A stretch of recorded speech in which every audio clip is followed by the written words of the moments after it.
Greetings, I'm Doc V, and I would like to talk about Juneteenth.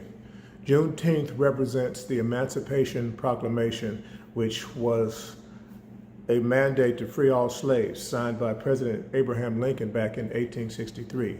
However, Texas did not get the memo until 2 years later in 1865.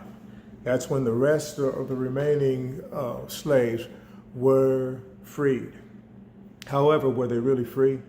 Because after the slaves were freed, they were no longer property, they became a threat to the wider WIDER society.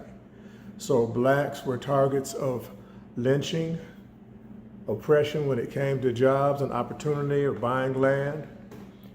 It was a terrible time after slavery. Slavery was terrible, but the years after slavery in the 1800s, it was also terrible. Black Wall Street was a community that was developed over a few decades that established houses, businesses, transportation systems, carpenters, engineers. This black community was thriving and it was deemed as a threat. So whites came in and they destroyed this township. There are several instances where blacks tried to develop their own communities, and because it seemed to be a threat to the wider society, it was destroyed. Rosewood, 1923 in Florida. Wilmington, 1897, North Carolina. East St. Louis riots in 1917. All this can be researched. These were riots or attacks against black communities that just separated themselves. They said, we can't get along, we can't get equal footage. We just bought this land and we're just going to build our own. And it was deemed as a threat. Things have improved. No longer are blacks being lynched, attacked, not like before. The Ahmaud Arbery case, a black man was on a jog in a neighborhood that people were not used to seeing a black man running through this type of neighborhood. And some people got together and they got guns and they went after him. They said he was robbing houses. How could this man be robbing houses when he was wearing a tank top, shorts, and tennis shoes? Where's the car? Where's the bag where you're going to put your stolen items in? He was captured, rounded up, and shot like an animal. Terrible situation. However, the three men that were responsible are in jail now, serving life sentences. What does this mean? This means that there is hope and things have changed. The fact that Ahmaud Arbery's attackers are in jail now is indication that things have changed. You can no longer just attack someone, even if they're black, and not be faced with the consequences. The fact that we have Black History Month as February, and the fact that we have Juneteenth that represents the freedom of slaves, means that there is hope. Things are not where we would like them to be, but they're not how they used to be. In order to fight racism and oppression, we must use the tools that are placed in our hands. Yes, some of us have been discriminated against, some of us have been typecast, and some of us have been put in situations where we wanted to retaliate, where we wanted to fight. We wanted to get a baseball bat and just come charging through the window and crack the window down and punish the people that did us wrong or did our loved ones wrong. But if you respond in that way, one of two things are going to happen. You're either going to end up dead or you're going to end up in jail and your plight is over with. To combat racism and to be positive contributors to society and to make a change, we must use the things that have been placed in our hands. We have an opportunity to get an education. We have an opportunity to find a job, even if it's not the job you want, but a job that can get you started. We have the opportunity to purchase or rent property, or we can have a base. You need to have a base. Some people are still out in the street needing help. I ran into a young man the other day. I was walking into Walmart and he said, hey, you got a few dollars? I'm trying to pay my weekly housing over in the corner there. I've got to pay so much a week to stay there. I'm trying to get myself together. And I looked at him and I said, I'm going in the store. I don't want to take my wallet out. When I come out, I'll have some cash for you. Meet me when I come back. I went in Walmart, did my shopping, came out, pulled some money out for the man, came out and I paused and I looked, left, looked right, walked to my car with my buggy slowly, didn't see him. Took one last look as I packed my car and pulled off and I didn't see the man. My point is, there are some of us that did not take advantage of the opportunities that were placed before us, either by ignorance or just by being in the wrong place at the wrong time, or just because of some terrible reason, we just aren't able to cope, aren't able to make it. And I say to you, it is so important to have a base, have a home address, have a phone contact number, have a clear criminal record, no criminal background. Drugs, stay away from drugs.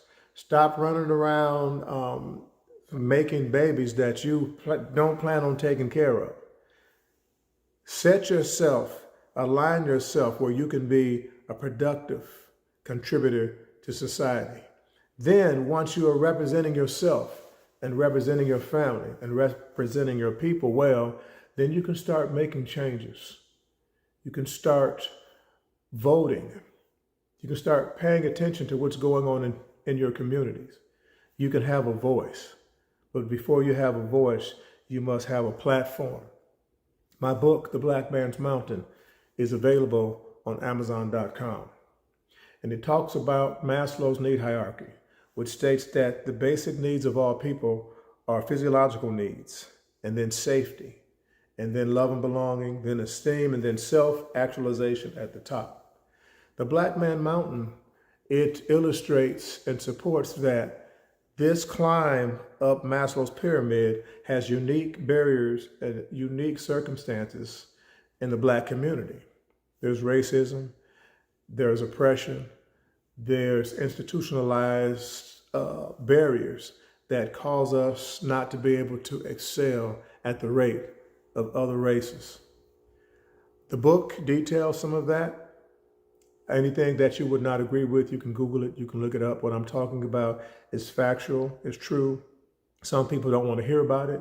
They just want you to just be quiet, just work your job, stay out of trouble, and just be happy. Happy you got what you got. But some of us are not satisfied with that because we know what abilities and talents and gifts that we have in us. For example, some of the things that Americans benefit from today are the result of the hands of a Black person. It goes all the way back to the cotton gin. The cotton gin was patented by Eli Whitney, but it was actually discovered and developed by Black slaves. It was a way to pick the cotton and then the machine sifts the seeds out of the cotton. And he looked at that and he said, wow, that's a great idea, and he patented it. Blacks throughout history have been inventing things and not getting credit for it. There's hundreds of things. I'll name a few. The 3-light traffic light, a Black person handled that. The portable refrigeration system, a Black person handled that. Your color monitors on your computer screens, a Black person handled that. In 2020, when the pandemic hit, the vaccine, one of the vaccines for the coronavirus, was developed by a Black woman. The list goes on. Blacks are more than just athletes and more than just entertainers, but we're innovators. History has been whitewashed, and many Blacks don't realize where we come from. Most of the characters in the Old Testament of the Bible are of African descent. Don't take my word for it, research it, look it up, study, go to your libraries, go to your archives, and you'll see that what I'm saying is true. So in summary, what I'm saying is Juneteenth, Black History Month, it's a sign that people are listening and recognizing and trying to make amends for what happened in the past. And maybe someday America will unify and join together and recognize that it doesn't matter a person's background or race or ethnic foundation. It doesn't matter. What matters is their heart, their talent, their ability, and their loyalty, and their heart to be a positive contributor to their community, to society. That's all I have. Juneteenth, the Emancipation Proclamation, 1863. And now we're in the year 2020. A couple hundred years ago, I wasn't even allowed to walk into a public place or go into a store or go into a certain neighborhood or apply for a certain kind of job without being looked at, spit on, told to shut up and get out of here. Only 200 years ago. And now things have changed. We have a ways to go, but things have changed. I'm Doc V, and I'll see you next time.